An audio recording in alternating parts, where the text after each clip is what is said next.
काय आलंय माहिती का, शरद बँकेत मी सभासद आहे.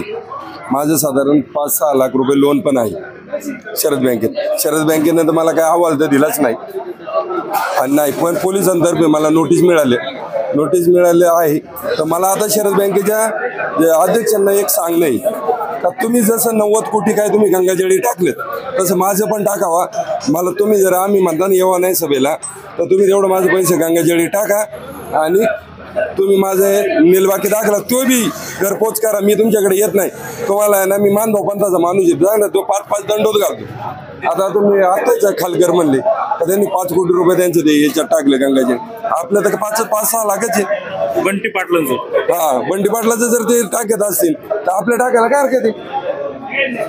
त्यांनी तेवढं टाकून काल जो प्रकार घडला देवदूत निकम यांच्यावर हल्ला करण्याचा प्रयत्न झाला, गुंड आणले गेले असं निकम त्यांना ती सुचलेली विनाशकाली विपरीत बुद्धी त्यांना आहे ना. तुम्हाला मी सांगतो ते गुंड आणून आहे ना त्यांचे ना कमीत कमी माझ्या गावातली 3 लोकांसाठी मी 15 दिवस जातोय त्या लोकांकडे काही करून आपल्या निकम साहेबाचं काम करायचे. म्हणायचं नाही वळसे पाटीलच. अरे म्हणलं वळसे पाटलाच्या वजनावर इतका पेड वाटणारा माणूस आहे मी. वळसे पाटलांसाठी काय नाही केलं. लोकांची वावरावर वाटायची फुकट आणि यांना मतदान करून घेतलं. माझं हॉटेल आहे, लोकांना मिसळी चारल्या फुकट आणि वळसे पाटलांना मतदान करून घ्यायचं. आणि त्यांनी ते आम्हाला जर हे दिले वागणूक हे साहेबांकडून तर अपेक्षित नव्हतं. आणि साहेब स्टेजवर होते.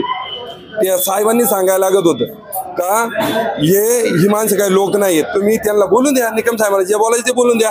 नंतरचं साहेब होते, साहेबांनी ती पाळी घातली नव्हती. साहेबांनी बोलायला लागत होतं त्यांना का बोलून द्या. पण साहेबांकडून ही अपेक्षा नव्हतीच. पण त्यांना ते सुचलेली विनाशकाली विपरीत बुद्धी यांचे काय आता साहेब परत येणं आमदार होऊ शकत नाही. आणि हे सगळं आहे ना हे यांनी ना जाणून बुजून हे ठरलेलं प्लॅन होता. पण त्यांनी हे केलं हे सगळेच चुकीचं झालं.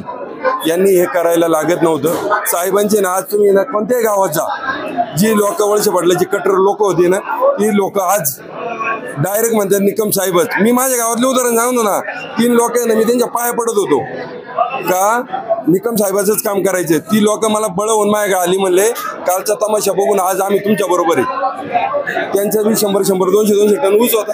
किती नुकसान झालं असेल कालच्या तमाशामुळं. त्यांचे कमीत कमी ना 15,000 मतदान निकम साहेबाला वाढावंच होणार.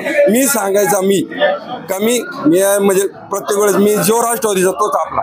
आपण कधी ना विरोधक नाहीच. जो राष्ट्रवादीचा तोच आपला. अरे वळसे पार आहे ना आणि दुसरं एक असं का आमच्या इथे पोपटराव गावडे त्यांचे आम्ही खास म्हणजे सगळं गावडे साहेबांचे आम्ही खास. गावडे साहेब म्हणजे आमच्या देवासारखे.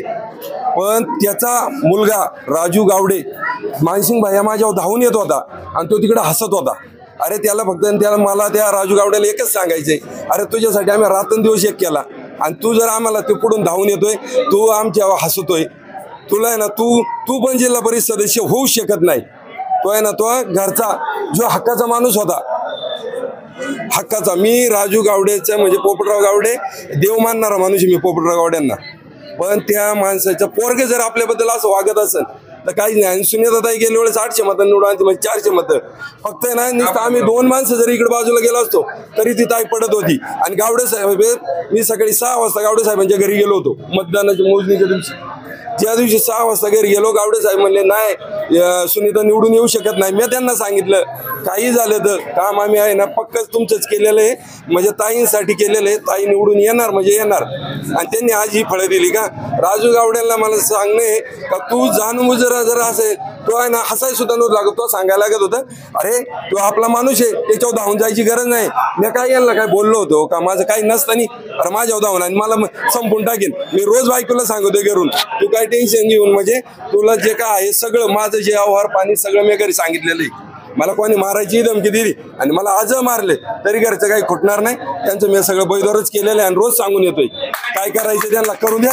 आपण मी ना आणि काही झालं तर मी निकम साहेबांना सोडणार नाही. मला मस्त 10 दिवसापूर्वीच एकाने फोन केला होता तुला ह्या कंपनीत काम देतो तुला 10 गाड्या घेऊन देतो हे करतो. मी काय एवढा किमतीचा आहे का. मला मी झिरोमा म्हणजे मी माणूस असा आपले काही माग कोण नसताना सुद्धा हे मला पैसे कायसाठी देतात. मला कायसाठी हे गाड्या लावून देतात माझ्या. हे ना हे सगळं आहे ना यांचं आणि यांचं दिवस भरलेलं आहे. काही झालं तरी तुम्हाला मी एक सांगतो वळसे पाटील हे ना कमीत कमी 40,000 पडणार म्हणजे पडणारच.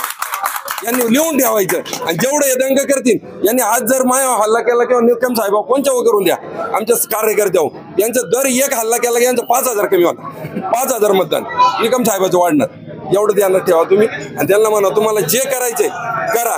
आता मला काल एक जणांनी फोन केला अरे ते असं असेल त्यांनी कोणी भेटाय बोलावले हे म्हणलं मला कोणाला भेटायचं नाही काहीच नाही मी काय माझं साहेबांना पण माहिती वळसे पाटलांना मी रातचा कॉल करीत होतो कधी पण.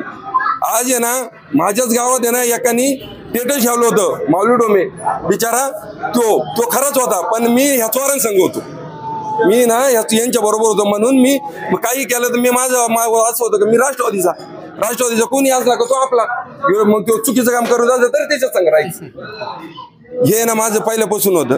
मग यांनी त्या माऊली डोमेंनी एक स्टेटस ठेवलं होतं प्रवळशा असं काहीतरी टिंब ठेवलं होतं. यांनी मला फोन केला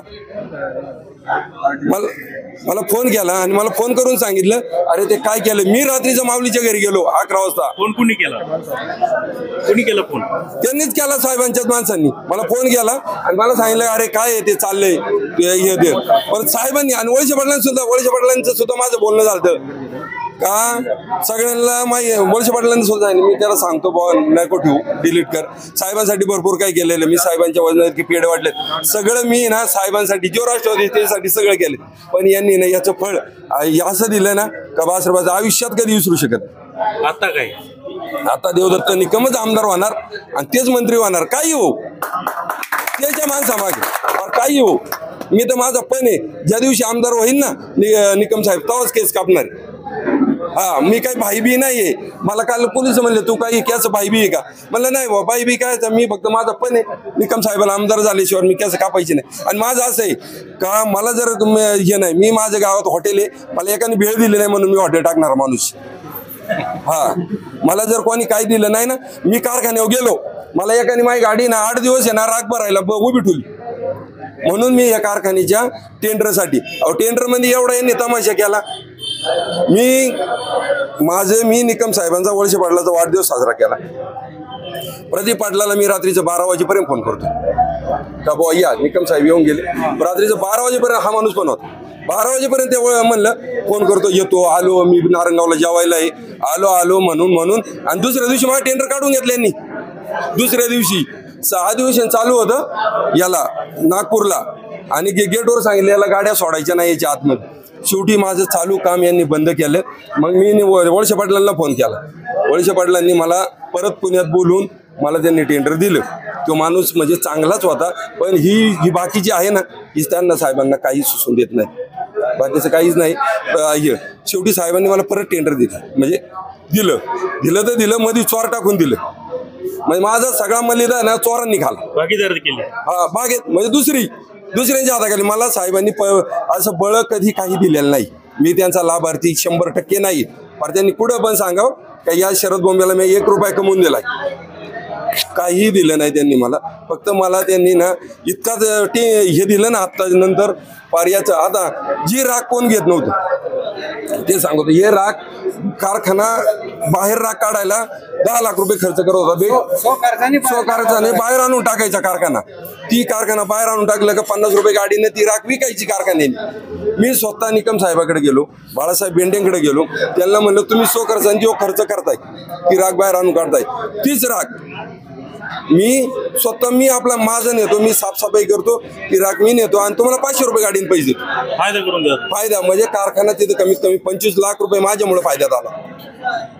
ते झालं तिथं यांनी टेंडरला दुसऱ्याच्या नावाच्यामुळे यांनी सगळा धिंगाणा केला. तिसऱ्या वेळेस आता परत टेंडर भरताना मग म्हणलं आता 500 रुपयांनी मला म्हणले देणारच नाही याला म्हणून मी काय केलं 3134 रुपयांनी टेंडर भरलं ओव्हर रेटनी नुकसान झालं बरं का. नाही ओव्हर रेटनी भरलं तरी यांनी मला नाही दिलं. यांनी दुसरा माणूस होता त्यांना टेंडर दिलं म्हणले यांनी मेसेज पाठवला पण मला आतमध्ये गेलो मी ऑफिसमध्ये निकम साहेबांची जागा पहिली तिकडं असायची 2 नंबर त्यांना बरं इकडं बसावलं तिथं मी गेलो उभं राहिलं म्हणलं साहेबांक बघितलं म्हणलं काय बांधकडे तर त्यांनी झालं. मग बाळासाहेब बेंडे म्हणले तू काम करणार का म्हणलं करणार. म्हणले मग तू अजून किती वाढवतो म्हणलं मी हे रेट आहे ना 500 रुपयाची गाडी मी 3124 रुपयावर गेलो याच्यापेक्षा मी काय वाढू शकत नाही. मग यांनी बाहेर मेसेज पाठवला दुसऱ्याला, जर टेंडरचं लगेच मी बाहेर जातो तर लगेच माहिती कसं करतोय, 4,200 त्यांनी टेंडर दुसऱ्याला दिलं, मॅनेज केलं, दुसऱ्याला दिलं. स्वतःच्या स्वार्थासाठी त्यांनी एवढं हे केलं, पण त्याचा काही फायदा नाही होणार. यांना सुचलेली विनाशकाली विपरीत बुद्धीचे. साहेबांना म्हणा तुम्ही ना, तुम्हाला जर मी तर म्हणतो अजून पण मी काय एवढा मोठा नाही का साहेबांना सांगतो, पण जर मी मनापासून साहेबांना पहिल्यापासून जेव्हा मानत होतो, मी पार साहेबांना पाहिजे तेव्हा भेटत होतो. साहेबांना आहे ना, यांनी सगळ्यांनी घेऊन पार साहेबांना संपवायचं ठरवलेलं आहे. साहेबांना काय बुद्धी देव देतील नाही, मला तर असं वाटतं लास्टच्या क्षणी साहेब म्हणतील आता मी थांबवतो बाबांना, तुम्हाला कोणाला बी यातलं उभं राहायचं असेल तर राहा. आणि साहेब स्वतः उभे राहिले तरी निवडून येणार नाही. हे पार आहे ना, आमचं गाव आहे, आमच्या गावाने 85% मतदान केलेलं आहे वळसे पाटलांना, 85%. पण ह्या वेळेस यांनी किती ताकद लावून द्या, तेच मतदान निकम साहेबाला होणार.